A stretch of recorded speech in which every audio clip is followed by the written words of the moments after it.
The other day, Gretchen and I were out taking a walk.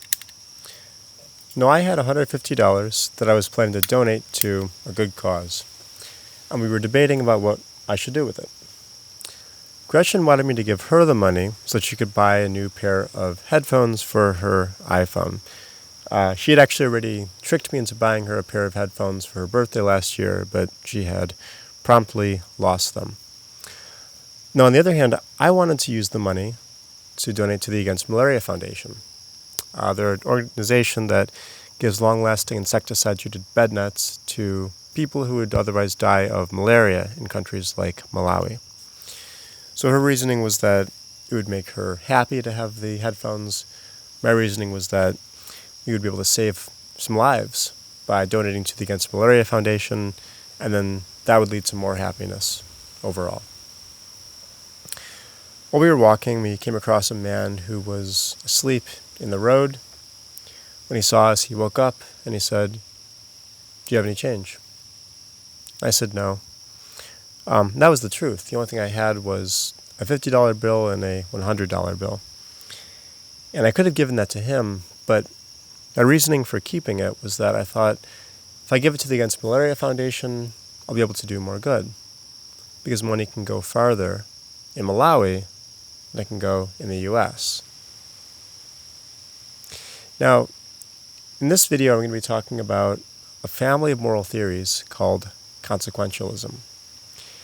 And there's lots of different types of consequentialist theories, but they all have the following thing in common. They all say that an action is right if and only if and because its consequences would be at least as good as the consequences of any alternative action that the agent might instead perform. So let's talk about some of the features of consequentialist theories. Now, the first feature I'm going to talk about is that consequentialist theories tell us that we should determine what the right action is by looking at the amount of intrinsic value associated with that action. Now, to talk about intrinsic value, I need to distinguish it from something else called extrinsic value. So when I say that something is extrinsically valuable, what I'm saying is that it's not valuable in and of itself. Instead, it's valuable because of its relation to something else.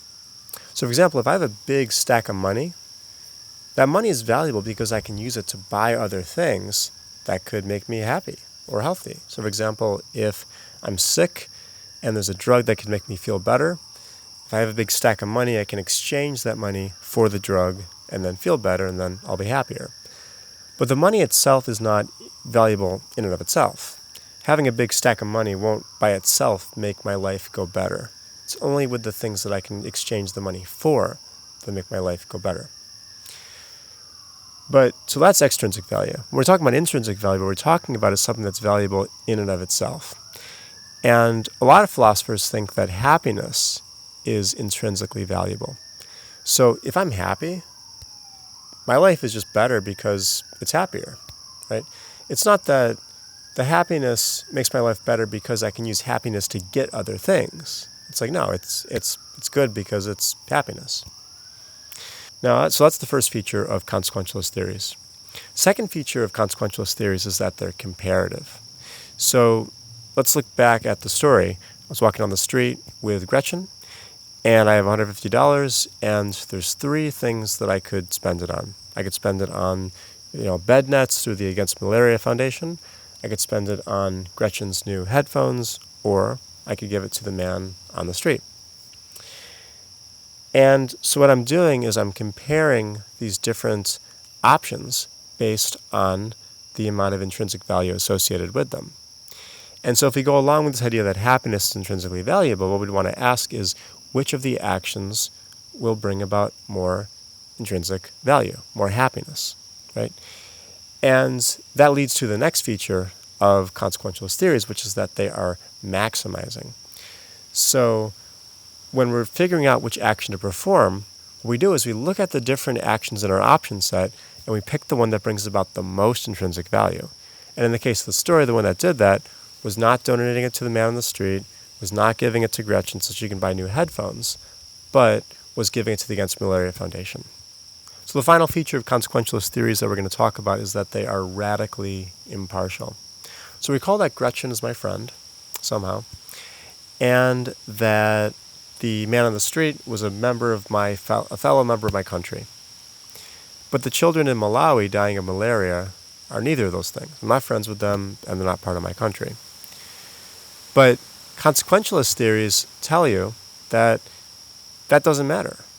What matters is the amount of intrinsic good you can bring about, not, whose good you're maximizing. So those are the features of consequentialist theories in general.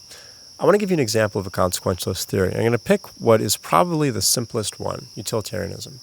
So according to utilitarianism, an action is right if and only if, and because it would, if performed, produce at least as high a utility, which is a net balance of welfare, as would any other alternative action that one might perform instead. So utilitarianism is a specific form of consequentialism. And one thing you got to be really careful about is when we're utilitarians, what we're doing is we're trying to maximize overall well-being. Sometimes people get confused and they think that utility is money or wealth or something like that. That is not true. Anybody who tells you that is either lying to you or they just don't understand what utilitarianism is. Utilitarianism is a theory that we're trying to maximize overall well-being. And one thing that's really interesting about this is that if you have an action that has two consequences, one of them is that they diminish somebody's well-being, and the other is that they increase somebody's well-being, you got to take both those things into account. So for example, imagine that Gretchen comes up to me and she says, "Hey Aaron, I really want some skim milk for my cereal." And I think, okay, so what goes into skim milk? Well, you got to get a cow, and you have to artificially inseminate the cow every year. And then after the cow gives birth, you have to separate the baby from the mother. And if the cow is living on sort of a standard kind of farm, they're not really having very many enrichment activities, they're not living a very good life, they get milked year after year over and over again until they come down with conditions like mastitis, and then eventually they stop producing milk at high quantities, so they are sent to slaughter. So that's a lot of suffering for just a little bit of, slight increase in pleasure for your cereal. On the other hand, I could just make Gretchen some oat milk, right? And so if we're utilitarians, just like all other consequentialists, we're going to be impartial about whose utility we're talking about, right? The cow's pleasure counts just as much as anybody else's pleasure. And so what we do is we don't just look at the pleasure that Gretchen would get from drinking the milk, we look at the overall net utility. And it's going to be higher if she drinks the oat milk than if she drinks the cow milk, once we think about all the factors that go into that. So that was utilitarianism. It's one specific version of consequentialism. In the next video, we're going to be talking about some objections to utilitarianism, so stay tuned to that.